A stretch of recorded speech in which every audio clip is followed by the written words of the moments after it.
It's one of the biggest environmental challenges on Earth. The Pacific Garbage Patch spans over 600,000 square miles.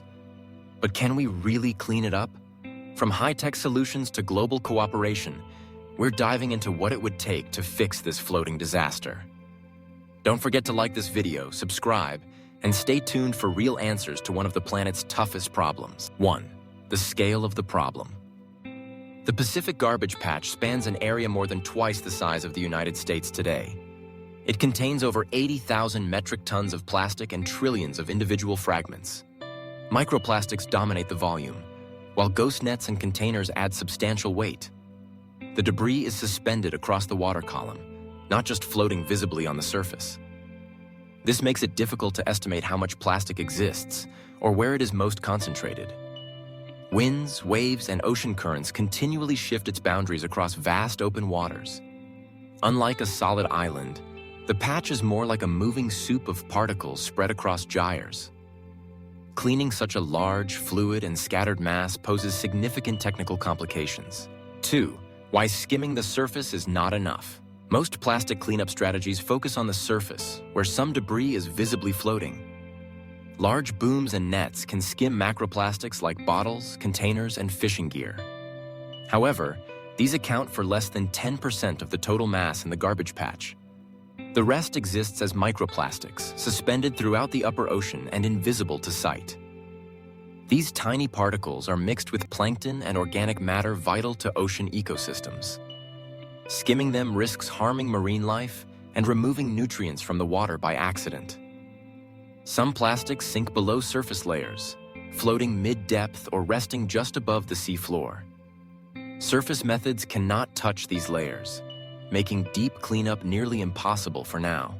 3. Ocean cleanup projects, hope or hype? Nonprofit initiatives like the Ocean Cleanup have launched large-scale removal systems. These involve floating barriers dragged through the water to trap and collect surface waste. The technology has removed thousands of kilograms of plastic since deployment began. However, critics argue the collected amount is a tiny fraction of the total pollution. Operational challenges include mechanical failures, rough seas, and storage limitations. Environmental groups worry about unintended bycatch plankton, fish, and jellyfish harmed. There's also concern that cleanup efforts distract from prevention at the source level. 4. The importance of prevention. Stopping plastic from entering the ocean is more effective than trying to remove it later. Once plastic enters ocean gyres, it breaks down into fragments too small to be captured. Land-based sources contribute over 80% of marine plastic through rivers and drains. Improved waste management, recycling, and regulation can cut pollution at the origin. Bans on single-use plastics and incentives for biodegradable alternatives are key tools. Industries must redesign packaging for minimal waste and maximum recovery potential. Education campaigns help people understand their consumption habits and environmental costs. 5. River interception strategies. Rivers are the main highways carrying plastic from land to sea across the globe today. Intercepting plastic at river mouths is an efficient way to stop ocean pollution upstream. Projects like the Interceptor by the Ocean Cleanup aim to trap waste before it hits the ocean. Boats, booms, and conveyor systems are deployed in major rivers like the Sitaram and Mekong. They gather floating waste into barges for safe removal and sorting on land afterward. This method is cost-effective and scalable, targeting pollution hotspots worldwide. Unlike open ocean cleanup, river interception faces fewer waves, storms, and logistical risks. It also involves local communities, creating jobs and increasing environmental stewardship.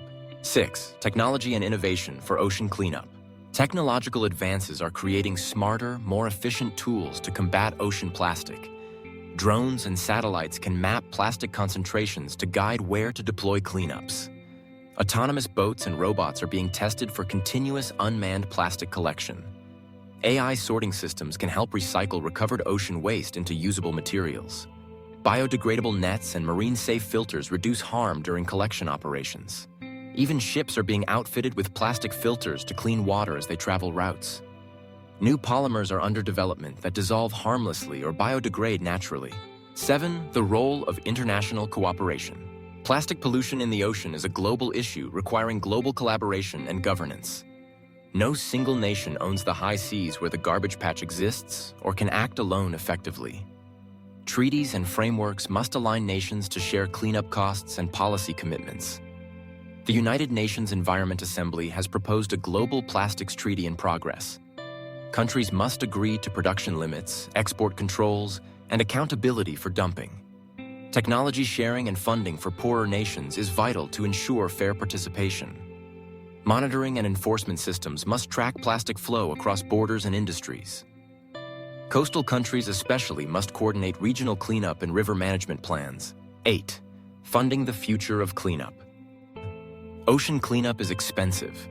Millions of dollars are needed annually for large-scale action. Private donors, companies, and governments must invest in research, removal, and prevention. Polluter pays models can force companies to fund cleanup based on the waste they produce. Carbon offset-style programs could allow individuals to sponsor plastic removal credits. Tourism taxes or ocean use fees might be redirected into marine restoration budgets. Public awareness campaigns can drive more donations to nonprofits leading cleanup efforts. 9. The limitations we must accept. Despite our best efforts, we may never fully clean the Pacific garbage patch completely. Some plastics are too small, too deep, or too embedded in ecosystems to be removed safely. The ocean is vast, dynamic, and constantly moving, scattering waste unpredictably. Natural forces like storms and currents can undo cleanup progress in days or weeks. Every year, more plastic enters than is removed, keeping the patch replenished constantly. Even biodegradable plastics leave behind particles in marine conditions that linger long-term. Some damage like coral loss or wildlife deaths cannot be reversed once it has occurred. Cleanup is critical, but the patch is a symptom of a wider addiction to synthetic materials. 10. A call to action for everyone. Though the garbage patch feels distant, every individual's choices impact ocean pollution.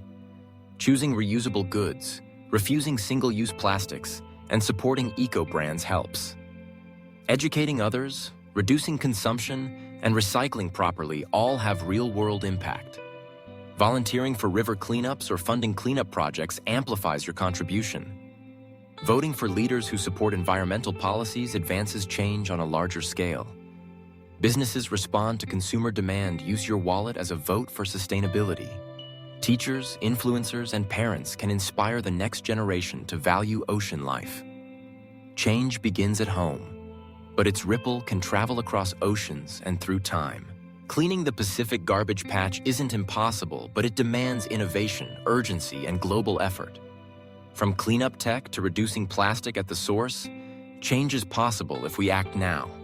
Don't forget to like this video, subscribe for more content on real environmental issues, and share this with someone who still thinks the ocean can clean itself. Let's be part of the solution.